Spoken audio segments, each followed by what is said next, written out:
Yeah, I mean, the thing we always need to keep in mind is his proposal is taking an approved project in SERP. I pointed it out on the IDS.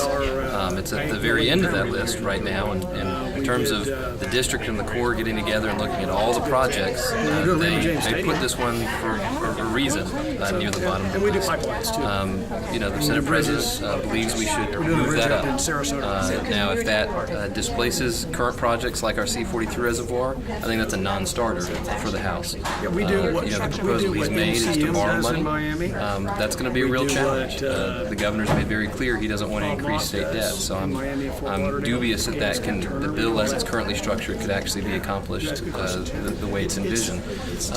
But the commitment is there. The House and the Senate are going to see an EAA storage feature built. What that size is, what land that's on, whether or not we need to buy more land, those are decisions that need to take place, in my opinion, during a planning process, and currently that's scheduled to start in 2021. Representative, you or the House, do you think that you guys are, I don't know if suffering is the right word, but suffering by comparison? Because the Senate, Negron has this plan out there, and we're asking you about it, and vis-a-vis, and you seem to be saying, well, we need to take care of the projects that are already out there.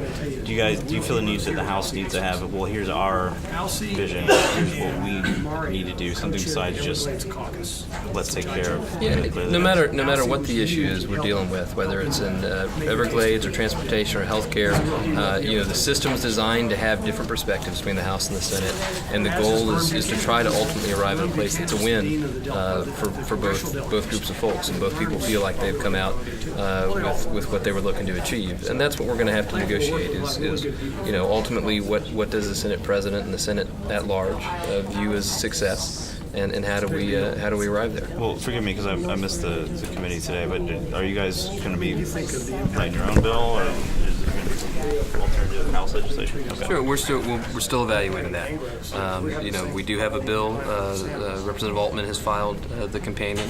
That's obviously in play, and we're still thinking through what we want to do and how we want to consider this. It obviously falls in a larger context of other issues, whether you're talking about the budget. We just talked about, the bill is proposed is predicated on borrowing $1.5 billion. That's a real challenge, whether we're talking about the Everglades or higher ed or anything else. It's been something the governor said he doesn't want to do is borrow more money, and that's a real challenge for the House. I get it. It just seems like right now, Senator Negron has, okay, well, you can critique it if you want, but here's my plan, and you guys are like, where's your plan? Well, again, ultimately, we're going to have to evaluate what makes better sense. We got to decide whether or not borrowing a lot of money is something we're willing to do on anything. And that's not just on this project, it's on a number of projects we have to evaluate. Now you got the Altman plan out there, but do you see anything going forward with Simmons' plan for raising the dike?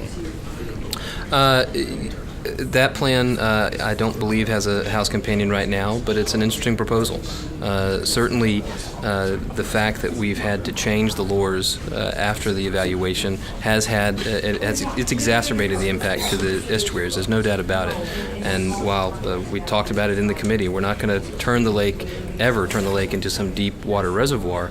Having flexibility is what we've lost under the current laws, and it's what I do think we need to gain back. Now, how that fits into what Senator Simmons has proposed, we're going to have to evaluate that just the same in context. Again, we've got $200 million a year right now dedicated. That's the House and the Senate agreed that that's going to fulfill our commitment under SERP. If we do nothing, then we have paid essentially for our part of SERP under the state-federal relationship. And all of these projects will get built over a period of time. So it's really a question about, do we want to change the timeline? And if we do, how do we achieve that from a fiscal side of the ledger? Yep. Thank you. Thank you, guys. Thank you, Representative.